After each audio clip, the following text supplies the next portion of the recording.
Hi guys, sorry to interrupt your viewing, but please subscribe to the channel and like this video. Thank you. I couldn't believe it when he raised his hand and called me a witch for using my own savings. But nothing could have prepared me for the moment he fell to his knees, begging, when he realized who I'd become. It started innocently enough, like most arguments in a marriage do. Mark had been flipping through the mail, his expression darkening as he opened an envelope from the bank. I was in the kitchen, sipping tea, when I heard his chair scrape against the floor. He stormed into the room, the paper crumpled in his fist. "What's this?" he demanded, shoving it in my face. His voice was sharp, almost a snarl. I glanced at the paper and immediately knew what had him in a fury.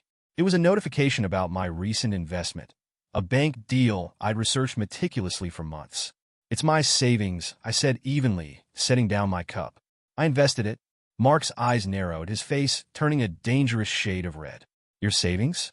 Are you kidding me? Do you even realize what you've done?" I blinked, confused. "Mark, I didn't touch our joint account. This is my personal savings. Money I've been putting aside for years." "I thought." "You thought?" He interrupted, his voice rising. "You thought you'd just throw it all away on some ridiculous gamble without consulting me? How selfish can you be?" I was taken aback by the venom in his tone. "Selfish?" I asked, my own voice shaking. "Mark, I worked hard for that money. It's mine to decide what to do with. Besides, it's not a gamble. I did my research.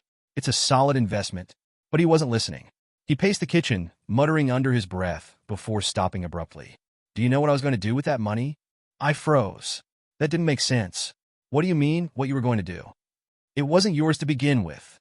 He ignored me, his voice growing louder. "I was going to buy a car for my sister. She needs it more than you need to play the stock market." I stared at him, incredulous. "Mark, you never said anything about a car. And again, this is my money. You don't get to decide." But before I could finish, he stepped forward and swung his arm. His hand struck my stomach with a force that knocked the air out of me. I doubled over, gasping in shock and pain.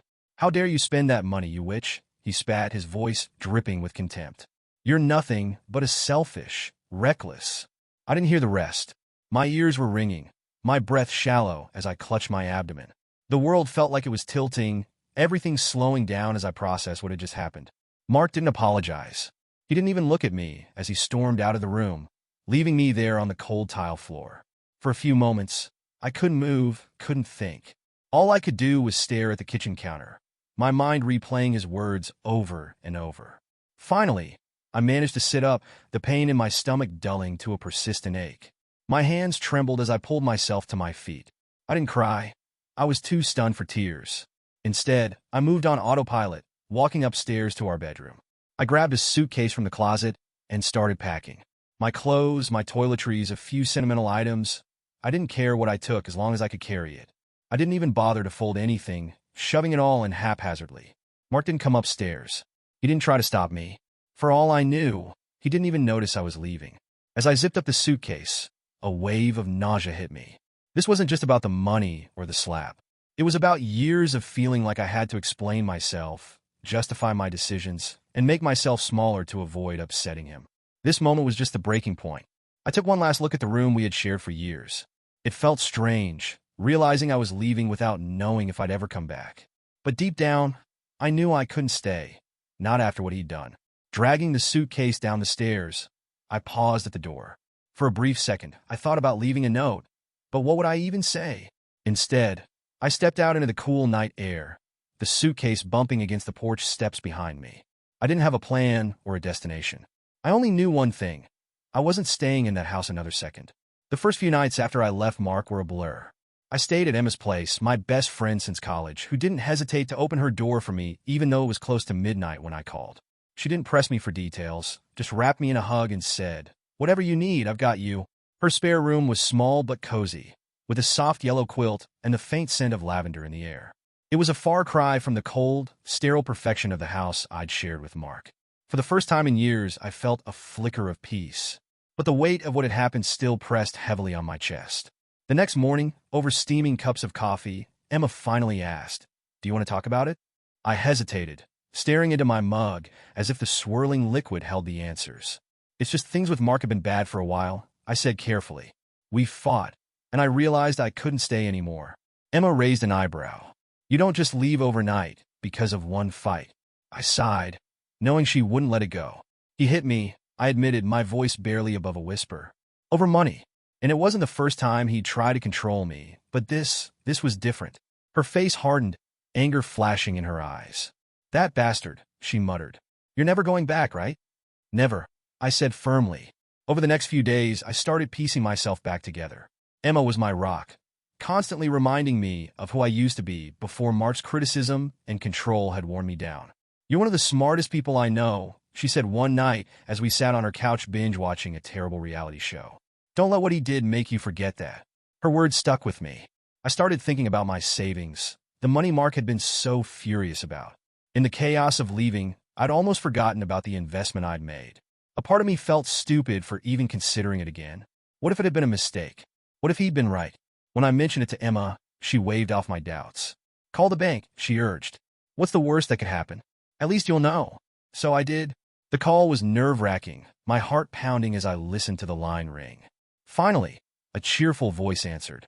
This is Steve, your account manager. How can I help you today? I cleared my throat. Hi, this is Lauren Parker. I made an investment in your growth fund a few months ago, and I wanted to check on its status. There was a pause as he pulled up my account. Oh, Ms. Parker, he said, his tone suddenly excited. Your timing was impeccable. That fund has performed phenomenally. Your initial investment has tripled. Yes, he confirmed, laughing a little. It's one of the best performing funds we've had in years. Congratulations. When I hung up, my hands were shaking. Emma, who had been watching me anxiously, jumped up. Well, she asked. It tripled, I said, still in shock. Her face lit up. See? I told you. You're a genius. It felt surreal. For so long, Mark had made me feel small, incapable, like I couldn't be trusted to make decisions on my own. And yet here I was, sitting on a small fortune because I had trusted my instincts. That night, Emma and I celebrated with cheap wine and takeout, but as the initial excitement wore off, I started to think about what I wanted to do next. The money was life-changing, yes, but it wasn't just about the financial security. It was about proving to myself, more than anyone else, that I was capable of building a life on my terms. I decided to use part of the money to secure a place of my own. I couldn't stay at Emma's forever, and I wanted a space that felt like mine. The next morning, I started looking at apartments.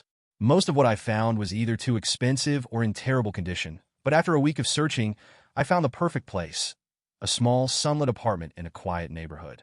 Moving in was a turning point. As I unpacked my boxes and arranged my furniture, I felt a sense of independence I hadn't felt in years. This was my space, paid for with my money, and no one could take it away from me.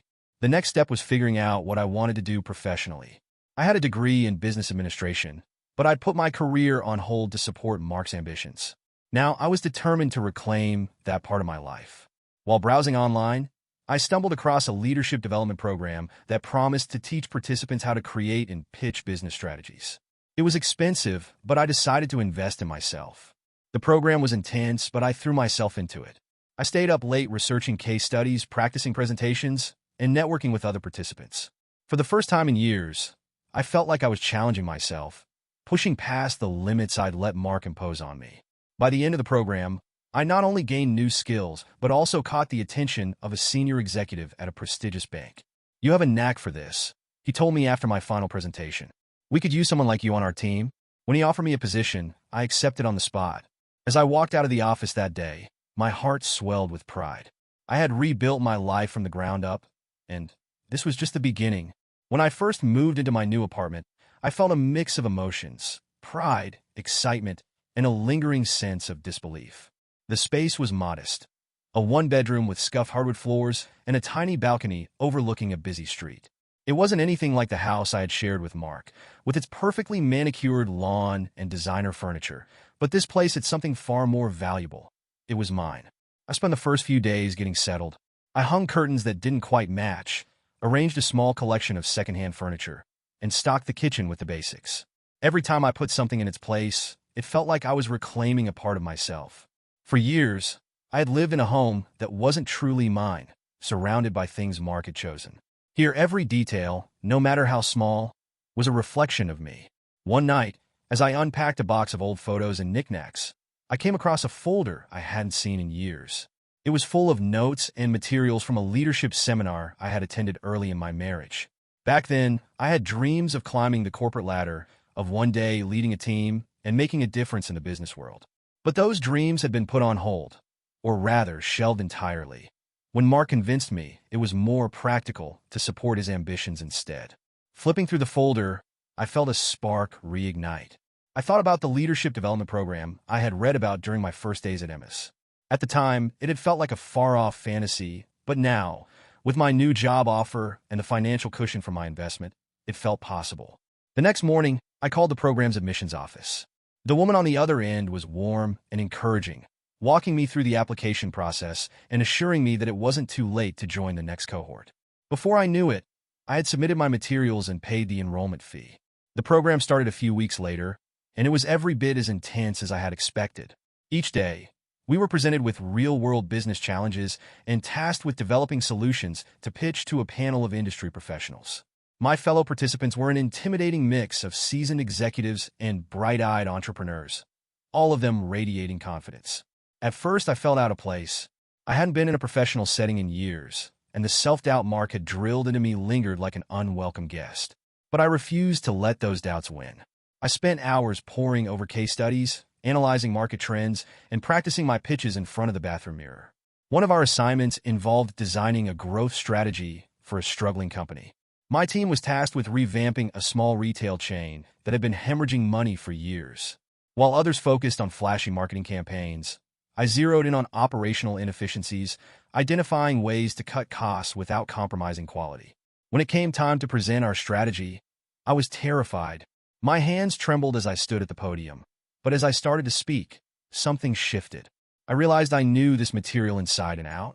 By the time I finished, the panelists were nodding in approval, and my teammates were beaming. That moment was a turning point. I stopped second-guessing myself and started trusting my instincts. I volunteered to lead more projects, often staying up late to fine-tune our presentations. I also began networking with the program's mentors and guest speakers, soaking up their advice and forging connections that would prove invaluable later. As the weeks went on, I noticed a change in myself. I walked into each session with my head held high, no longer feeling the need to prove my worth to anyone but myself. I wasn't just rebuilding my career, I was reclaiming my identity. The final project was the most challenging yet. Each participant was required to pitch a comprehensive business strategy to a panel of executives from top companies.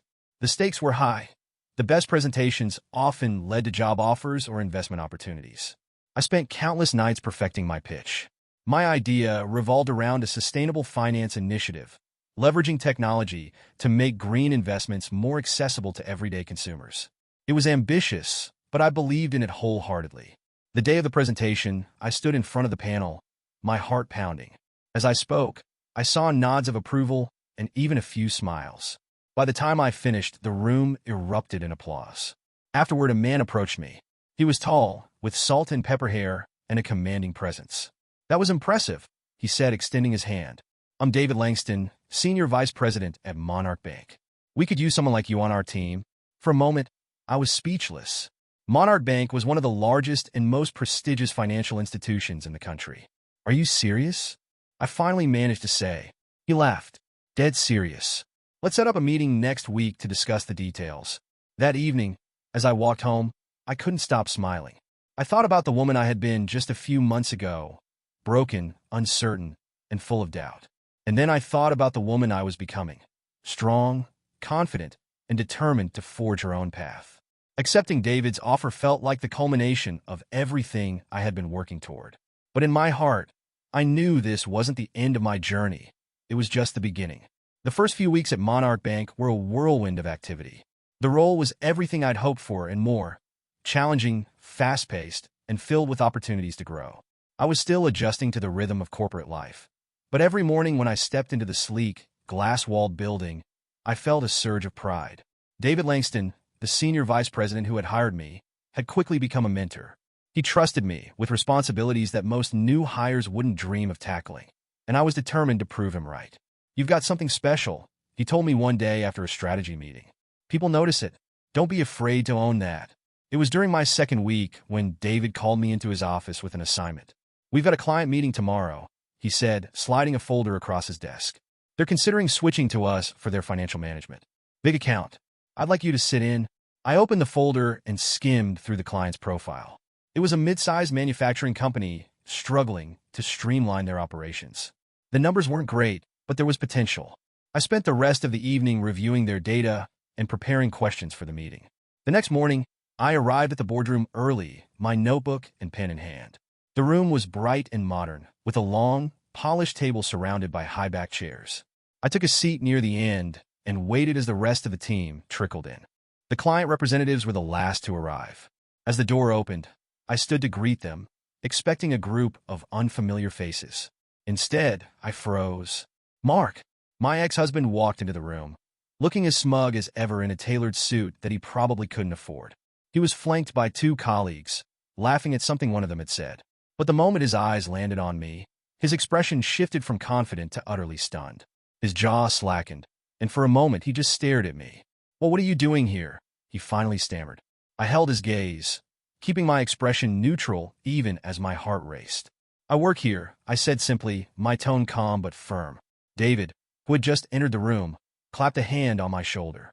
"Lauren is one of our newest vice presidents," he said, smiling proudly. "She'll be leading a lot of the strategy for your account if you decide to move forward with us." Mark's face turned pale, and I could almost see the wheels turning in his head as he tried to process the situation. Meanwhile, I maintained my composure, shaking hands with his colleagues and introducing myself as though he were a complete stranger. The meeting began, and I forced myself to focus on the presentation rather than the man sitting across from me. Mark was clearly rattled, fumbling with his papers and struggling to articulate his points. It was a far cry from the confident, controlling man I had once known. When it was my turn to speak, I outlined our proposed strategy with clarity and confidence. I had anticipated their company's challenges and presented solutions that were both practical and innovative. Throughout my presentation, I could feel Mark's eyes on me, but I refused to acknowledge him. By the end of the meeting, the other client representatives were nodding enthusiastically. "This is exactly what we've been looking for," one of them said. "Your team has really done their homework." David beamed. "That's what we're here for. We'd be thrilled to partner with you." As the clients gathered their things to leave, Mark hung back, clearly waiting for an opportunity to speak to me. His colleagues exited the room, chatting with David, leaving the two of us alone. "Lauren," he began, his voice low and hesitant. I raised an eyebrow, crossing my arms. "What is it, Mark?" He looked uncomfortable, shifting his weight from one foot to the other. "I didn't know you worked here," he said lamely. "Well, now you do," I replied, keeping my tone curt. There was an awkward silence as he tried to find the words to continue. Finally, he blurted, "You're really a vice president?" I let out a humorless laugh. "Why is that so hard to believe? Did you think I'd spend the rest of my life cowering under your thumb?" He winced at my words, but I didn't stop. "You always made me feel like I wasn't good enough, like I couldn't make decisions for myself. But look at me now, Mark. I'm doing just fine without you." For a moment, he looked genuinely remorseful. "I made mistakes," he admitted quietly. "But I didn't think you'd." "Didn't think I'd what? Survive? Thrive?" I shook my head. "That's the thing about people like you. You underestimate everyone around you." "But I've moved on, Mark, and I suggest you do the same." Without waiting for a response, I turned and walked out of the room, my heels clicking confidently against the polished floor. As I joined David and the other executives, I felt a surge of pride. This was my moment, and I wasn't going to let anyone, not even Mark, take it away from me. For the rest of the day, I couldn't help but replay the encounter in my mind. Seeing Mark again had been unsettling, but it also reminded me of how far I had come. I wasn't the same woman who had once believed his lies and tolerated his abuse. I was stronger, smarter, and finally in control of my own life. And for the first time, I realized something important. I didn't need closure from Mark. I had already closed that chapter of my life by walking away and building something better. Everything else was just noise. As I left the office that evening, the city lights twinkling around me, I felt a sense of peace I hadn't experienced in years. Whatever challenges lay ahead, I knew I could face them head on. Because I wasn't just surviving anymore, I was thriving. Mark's shock was palpable, and I relished every second of it. For years, he had treated me as if I was incapable of making decisions, as if my only worth was in how well I supported his ambitions. Now, the tables had turned, and he was sitting across from me, looking completely out of his depth. David's voice cut through the tension. "Mark, this is Lauren Parker, our new vice president of strategy." She'll be working closely with you to craft a plan tailored to your company's needs. Mark's mouth opened slightly, but no words came out. It was as though his brain couldn't reconcile the image of the woman he once controlled with a professional standing confidently in front of him. I extended my hand, my expression neutral but my eyes steady. "It's nice to see you again, Mark," I said, my tone polite but firm. He hesitated for a fraction of a second before taking my hand. His grip was weak, his usual bravado nowhere to be found. "Yeah, nice to see you too," he muttered, his voice barely above a whisper. The room was silent for a moment, the other executives sensing the awkwardness, but unable to place its origin. David, ever the consummate professional, seamlessly steered the conversation back to the agenda. "Shall we get started?" he asked, gesturing for everyone to take their seats. The meeting began, and I took charge without hesitation. I walked the group through our proposed strategy, outlining the steps we would take to address their challenges. My voice was steady, my points well-researched, and every question was met with a thoughtful, confident answer. Mark, on the other hand, was floundering. When it came time for him to present his company's side, he stumbled over his words and fumbled with his slides. He couldn't seem to focus, his gaze darting toward me every few seconds, as if he were trying to confirm I was real. At one point, one of his colleagues leaned over to whisper something to him, clearly frustrated with his lack of preparation. Mark flushed, his composure slipping further. Watching him struggle should have felt vindictive, but it didn't. Instead, it felt empowering. This was the same man who had once yelled at me for forgetting to buy the right brand of coffee, who had called me incompetent for daring to question his decisions. Now, he couldn't even keep his act together in a professional setting. As the meeting progressed, I noticed a shift in the room. The other executives were directing their questions to me rather than Mark. They seemed to sense that he wasn't the one holding the cards. David, ever supportive, chimed in at just the right moments to back me up. "Lauren's analysis has been spot on," he said at one point. "She's identified some key areas where we can streamline operations and improve efficiency." Mark sat stiffly in his chair, his face a mix of anger and humiliation. I could see the struggle in his eyes, the battle between his need to appear in control and the realization that he wasn't. When the meeting finally ended, the clients, including Mark's colleagues, approached me to thank me for my insights. One of them, a middle-aged woman with a sharp suit and an even sharper mind, said, "I have to admit, I'm impressed. Your strategy is one of the most comprehensive we've seen." "Thank you," I replied, shaking her hand. "We're committed to delivering results that exceed your expectations." Mark hung back, clearly reluctant to leave, but unsure of what to say. When the room had mostly cleared out, he finally approached me. "Lauren," he began, his voice low. "Can we talk?" I turned to face him, raising an eyebrow. "Talk about what?" He shifted uncomfortably, glancing at the empty chairs around us. "About everything. This. Us." I let out a soft laugh, crossing my arms. "There is no us, Mark. That ended the day you hit me and threw me out of the house. Or have you forgotten?" His face reddened, and for a moment he looked like he might argue. But then he sighed, running a hand through his hair. "I made mistakes, okay? I was under a lot of pressure, and Don't," I interrupted, my tone sharp.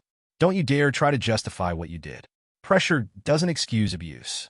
And it doesn't change the fact that I'm standing here, in a position you never thought I could achieve, because I stopped letting you hold me back."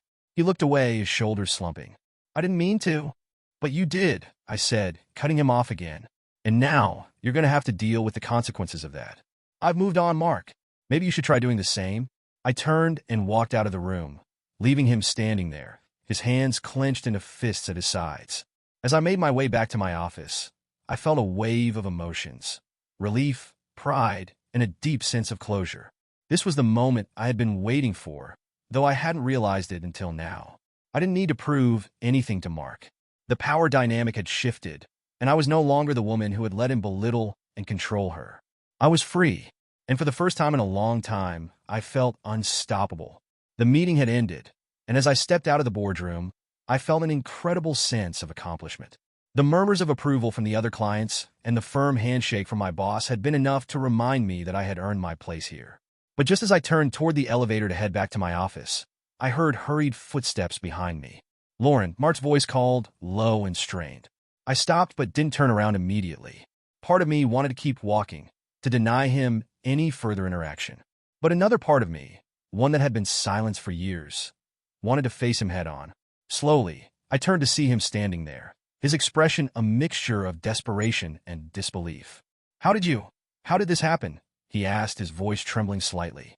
It was a far cry from the confident, domineering tone I had grown so used to during our marriage. Now he sounded lost, unsure of himself. I took a deep breath, allowing the question to hang in the air for a moment before answering. Turns out, I said evenly, when you stop holding someone back, they can do amazing things. Mark's face fell, and for a moment, I saw a flicker of something I hadn't seen in years: vulnerability. But I wasn't about to let that sway me. I had spent too many nights second-guessing myself because of this man, too many days shrinking into a version of myself that was easier for him to control.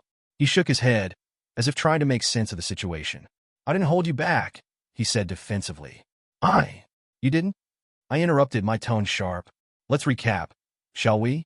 You dismissed every idea I ever had, belittled me when I tried to pursue anything outside of your plan, and made me feel like I was worthless. And let's not forget the day you hit me and threw me out of the house. So, tell me, Mark, how exactly does that not qualify as holding me back? He opened his mouth to respond, but seemed to think better of it. His jaw tightened, and he looked away, his gaze fixed on the polished floor tiles. I wasn't trying to. I didn't think. That's the problem, Mark, I said, cutting him off again. You never thought. Not about me. Not about how your actions affected me. You only ever thought about yourself. There was a long silence between us, the tension hanging heavy in the air. I could see the wheels turning in his mind, the realization of everything he had done slowly sinking in. I didn't mean for things to end up like this, he finally said, his voice barely above a whisper. Neither did I replied, my tone softening just slightly. But here we are. He looked up at me then, his eyes searching mine. Do you think maybe we could? No, I said firmly before he could finish. Whatever you're about to suggest, the answer is no. You don't get to come back into my life and act like everything is fine. It's not fine. It never was. For a moment, he looked like he might argue, but then his shoulders slumped and he nodded.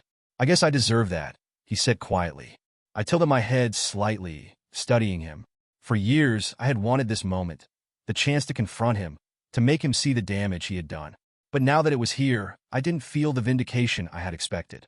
Instead, I felt a sense of closure, a finality that I hadn't realized I needed until now. I hope you figure things out, Mark, I said finally. But you're going to have to do it without me. With that, I turned and walked away, my heels clicking against the marble floor. I didn't look back, didn't wait to see if he had anything else to say. It didn't matter. As I stepped into the elevator and the doors closed behind me, I felt a wave of emotions. Relief, pride, and a strange sense of peace. This confrontation had been a long time coming, and now that it was over, I realized just how much power I had taken back. For the first time in years, I felt completely in control of my life. Later that evening, as I sat in my apartment with a glass of wine, I reflected on the day's events. Seeing Mark again had been unsettling, but it had also been a reminder of how far I had come. The person he had known, the woman who had doubted herself, who had let him dictate her worth, was gone. I was stronger now, more confident, and determined to keep moving forward. I didn't need Mark's validation or approval. I didn't need anything from him. What I had instead was a sense of freedom that I had fought hard to earn. And no one was ever going to take that away from me again. For weeks after that fateful meeting, Mark was like a shadow lurking in the corners of my life. It started small, a text message here and there, usually late at night. The first one came a day after our encounter in the boardroom. Lauren, I've been thinking about what you said. I'm sorry for everything. Can we talk? I stared at the message, my finger hovering over the screen. Part of me was tempted to reply, to lay into him one more time and remind him of everything he had done. But I resisted. I wasn't going to waste any more of my energy on Mark. Instead, I deleted the message and moved on. But Mark didn't give up easily. Over the next few weeks, the messages became more frequent and increasingly desperate. Some were long, rambling apologies. Others were short bursts of anger or self-pity. I don't understand why you won't answer me. You owe me a conversation. At least give me that much. I know I messed up, but I can change. Please, Lauren, just talk to me. Each time, I deleted the messages without replying. He didn't deserve the satisfaction of a response. One afternoon, while I was at work, my phone buzzed with a call from an unknown number. Against my better judgment, I answered. Lauren, Mark's voice came through the line, strained and frantic. I sighed, already regretting my decision to pick up, Mark, what do you want? I need to talk to you, he said, his words tumbling over each other. I can't stop thinking about everything. I know I was wrong, okay? I know I hurt you, but I'm trying to make things right. There's nothing to make right, I replied coldly. It's over, Mark. It's been over for a long time. Don't say that, he pleaded. You don't mean it? Yes, I do, I said firmly. Goodbye, Mark. I ended the call and immediately blocked the number. For a while, things were quiet. I started to believe that Mark had finally gotten the message, that he had accepted our relationship was beyond repair. But I was wrong. One afternoon, as I was wrapping up a meeting, my assistant buzzed my office phone. Ms. Parker, she said hesitantly, there's someone here to see you. He says it's personal. I frowned, already dreading what I knew was coming. Who is it? He said his name is Mark, she replied. My stomach sank, but I kept my voice steady. Tell him I'm busy. I don't have time for personal visits. There was a pause before she said, he's being insistent. I sighed, pinching the bridge of my nose. Fine. Send him to the conference room. I'll handle it. When I walked into the room, Mark was pacing nervously. He looked disheveled, his hair unkempt and his suit wrinkled, as if he hadn't slept in days. The confident, smug man I had once known was nowhere to be seen. Lauren, he said, stopping in his tracks when he saw me. His eyes were wide, almost panicked. Thank you for seeing me. I know you didn't have to. You're right, I didn't, I replied, crossing my arms. What do you want, Mark? He hesitated, as if trying to find the right words. I've been thinking about everything, and I realize now how much I screwed up. I shouldn't have treated you the way I did. I was selfish and stupid. And I miss you, Lauren. I raised an eyebrow, unimpressed. You miss me? That's what you came here to say. He took a step closer, his voice growing more desperate. Please just listen. I know I don't deserve it, but I'm begging you. Give me another chance. I'll do anything to make it up to you. I held his gaze, my expression unflinching. Do you even hear yourself, Mark? You're asking me for another chance, as if this is something I can just forget. Do you honestly think that an apology can erase what you did to me? I know it can't, he said quickly. But I can change. I can be better. I swear, Lauren. Just tell me what I need to do. I shook my head, my voice steady but firm. It's too late, Mark. You made your choice when you hit me and threw me out of the house. That wasn't a mistake. It was a decision. And it's one you're going to have to live with. For a moment, he just stood there, his shoulders slumping as the weight of my words sank in. So that's it then? He asked, his voice barely above a whisper. You're not even willing to try? There's nothing to try, Mark, I said, my tone softening just slightly. This isn't about forgiveness or second chances. It's about me finally putting myself first. I've moved on, and you need to do the same. He looked like he wanted to argue, but he didn't. Instead, he nodded slowly, his eyes cast downward. I'm sorry, he said quietly. For everything? I didn't reply. I turned and walked out of the room, leaving him there alone. As I returned to my office, I felt an unexpected sense of relief. The encounter had been draining, but it had also reaffirmed my decision to leave Mark behind. He had spent years trying to control me, to diminish me, but now the power was mine and I wasn't going to give it back. I sat down at my desk, taking a deep breath. Whatever Mark did next was his business, not mine. I had my own life to focus on, a life that was brighter and fuller than anything I could have imagined when I first walked out of that house. And for the first time, I felt truly free. Turning Mark away in that conference room was like shedding the last heavy chain that had kept me tethered to a life I no longer belonged to. As I walked back to my office that day, I felt a surge of energy I hadn't experienced in years. It wasn't just relief, it was liberation. I didn't just escape a toxic marriage. I left behind all the doubts, fears, and insecurities that had plagued me for so long.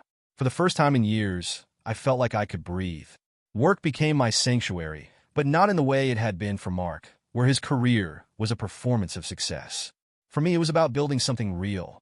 Every project I took on felt like a new opportunity to prove to myself, more than anyone else, that I belonged here. David Langston, my mentor and the one who had seen my potential from the start, made sure to challenge me. You've got great instincts, Lauren, he said during one of our weekly check-ins. But I want to see you push even further. Don't just follow the script. Make it your own. So I did. I started to take more initiative, identifying areas where we could improve processes and presenting my ideas during meetings. My confidence grew with every success, and soon, my colleagues began seeking me out for advice. There was a particular moment that stood out, a high-profile project with tight deadlines and a demanding client. When the original team leader had to step back due to personal reasons, David asked me to step in. It was a daunting task, but I poured everything I had into it. Late nights, early mornings, countless revisions. It was exhausting, but I loved every second of it. When we delivered the final presentation, the client was so impressed that they not only signed a long-term contract with us, but also personally thanked me for my work. David pulled me aside after the meeting, a rare smile on his face. "You've exceeded every expectation, Lauren," he said. I couldn't be prouder. Outside of work, I was also rebuilding myself in ways I hadn't anticipated. I started taking yoga classes at a local studio, something I'd always wanted to do, but never felt I had the time or permission to pursue. The physical challenge was empowering, but the mental clarity it brought me was even more valuable. I also reconnected with old friends, people I had drifted away from during my marriage to Mark. At first, I was hesitant. I worried they would judge me for the years I had stayed in a toxic relationship. But to my surprise, they welcomed me back with open arms. One night, over wine and laughter, my college roommate, Sarah, said something that stuck with me. "You seem so much lighter now, Lauren. Like you finally remembered who you are." She was right. I had spent so many years trying to fit into a mold that wasn't mine, trying to be the version of myself that Mark wanted. Now, I was rediscovering the things that made me me. It was during this period of rebuilding that I received an unexpected message from Mark's sister, Karen. She and I had been close during the early years of my marriage, but like many of my relationships, our connection had faded over time. I was surprised when her name popped up on my phone. "Hi, Lauren," her message began. "I know it's been a while, but I've been thinking about you a lot lately. I just wanted to say I'm sorry for how my brother treated you. You deserved so much better than that."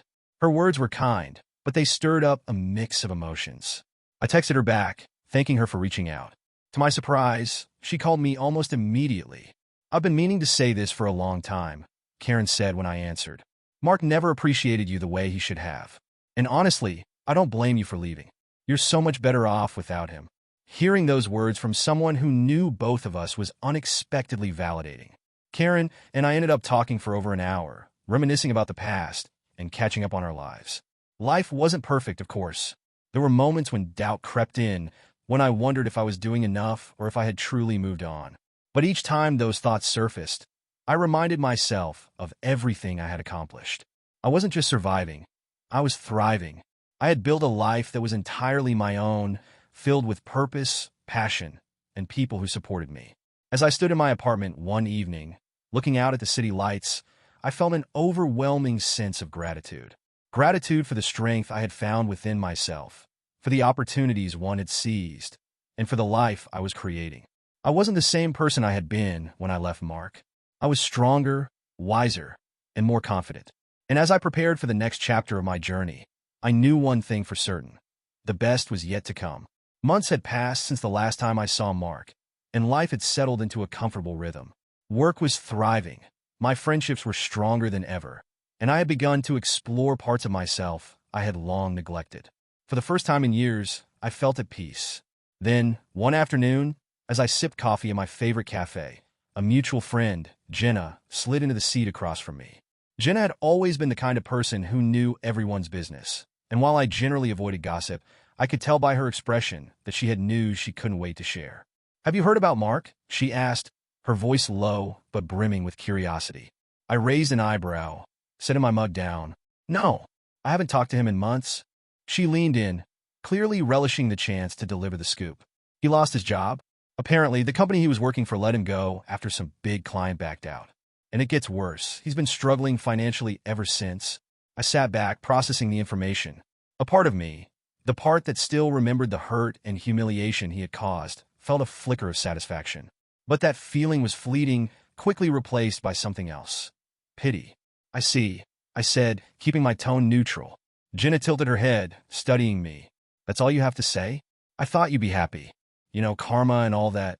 I shook my head. "No, I'm not happy about it. I don't wish him ill, Jenna. But his life is his responsibility, not mine." After that conversation, I couldn't help but reflect on the person I had been when I was with Mark. Back then, his approval, or lack thereof, had defined so much of my self-worth. His moods, his needs, his ambitions. They had dictated the course of my life in ways I hadn't even realized until I left. Hearing about his downfall didn't bring me joy, but it did bring clarity. It was a stark reminder of how far I had come and how much I had grown. The woman I was now wouldn't have stayed in a relationship like ours, wouldn't have accepted the excuses and manipulations that had kept me trapped. I thought back to the day I walked out of our house, suitcase in hand, with no clear plan and no idea what the future held. At the time, it had felt like the hardest thing I had ever done. But now, looking back, I realized it had been the best decision of my life. A few weeks after Jenna's revelation, I stumbled across an old photo album while cleaning out my closet. It was buried beneath stacks of books and papers, its cover worn from years of neglect. Curious, I opened it and began flipping through the pages. The photos were a mix of memories, some from before I met Mark, others from our early years together. There was one of us at a holiday party, smiling for the camera, my arm wrapped around his waist. I stared at my face in the photo, searching for the person I used to be. I didn't recognize her. She looked happy enough, but there was something missing, a spark, a sense of self. I could see it now, even if I hadn't been able to see it then. As I closed the album and placed it back on the shelf, I felt an unexpected wave of gratitude. Not for Mark or for the years I had spent trying to make our marriage work, but for the strength I had found within myself to leave. Later that evening, as I sat on my balcony watching the city lights, I thought about closure. People often talked about it, as if it were something you had to find through confrontation or resolution. But I realized that I didn't need anything from Mark to find mine. Closure wasn't about him apologizing or explaining his actions. It wasn't about getting even or hearing him admit that I had been right all along. Closure was about me, about letting go of the anger and the hurt and choosing to focus on the life I had built for myself. I didn't feel anger anymore when I thought about Mark. I didn't feel sadness or regret. What I felt was a quiet sense of peace, a gratitude for the lessons I had learned and the strength I had discovered. As the months turned into a year, Mark's name rarely crossed my mind. I heard snippets about him now and then, stories of his struggles and attempts to rebuild his life, but they felt distant, like echoes from a life that no longer belonged to me. One day, I ran into Karen, his sister, at a bookstore. We exchanged pleasantries, and she hesitated before saying, "I know Mark's been through a lot lately, but I just want you to know that none of it was your fault. He's responsible for his own choices." I smiled, appreciating her words. "I know, Karen, and I hope he finds his way. But I've moved on." She nodded, her expression thoughtful. "I can see that. You look happy." "I am," I said simply.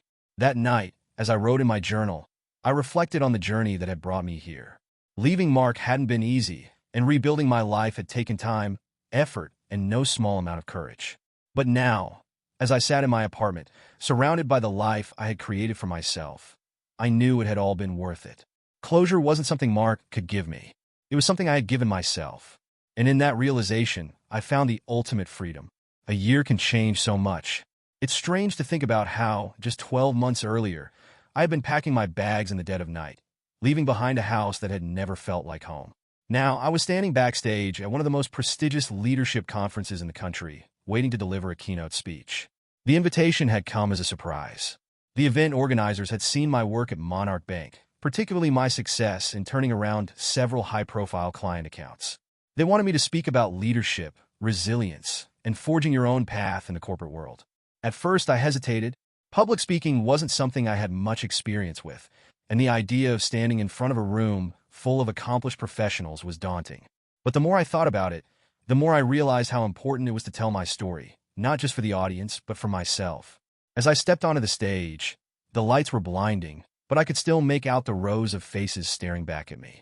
Executives, entrepreneurs, young professionals, people from all walks of life. Each of them here to learn something, to be inspired. I took a deep breath and began. "Good afternoon, everyone." When I was asked to speak at this conference, my first thought was, why me? I'm not a CEO, I don't have decades of experience, and I've made more mistakes than I can count. But then I realized, that's exactly why I'm here.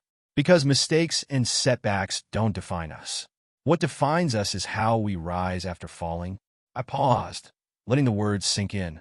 For years, I let someone else define my worth. I was told I wasn't good enough, that my ideas didn't matter, that my only role was to support someone else's dreams. And for a long time, I believed it. I played small. I stayed silent. I let fear and doubt take the wheel. The room was silent, the audience hanging on my every word. But one day, I made a decision. I decided that I wasn't going to let anyone else control my narrative.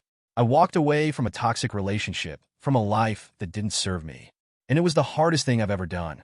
But it was also the best thing I've ever done. As I continued, I shared my journey, the struggles of starting over, the triumphs of rebuilding my confidence, and the lessons I had learned along the way. I talked about the leadership program that had reignited my passion, the mentors who had believed in me, and the challenges that had pushed me to grow. One story in particular seemed to resonate with the audience. During one of my first major projects at Monarch Bank, I was terrified. I was stepping into a role that felt too big for me, leading a team of people who were more experienced and, quite frankly, more confident. I doubted myself every step of the way. But then, something incredible happened. One of my colleagues pulled me aside and said, "You've got this. We trust you." And in that moment, I realized something important. Leadership isn't about having all the answers. It's about showing up, owning your strengths, and believing in yourself, even when it feels impossible. I could see nods of agreement throughout the room. As I approached the end of my speech, I felt a swell of emotion.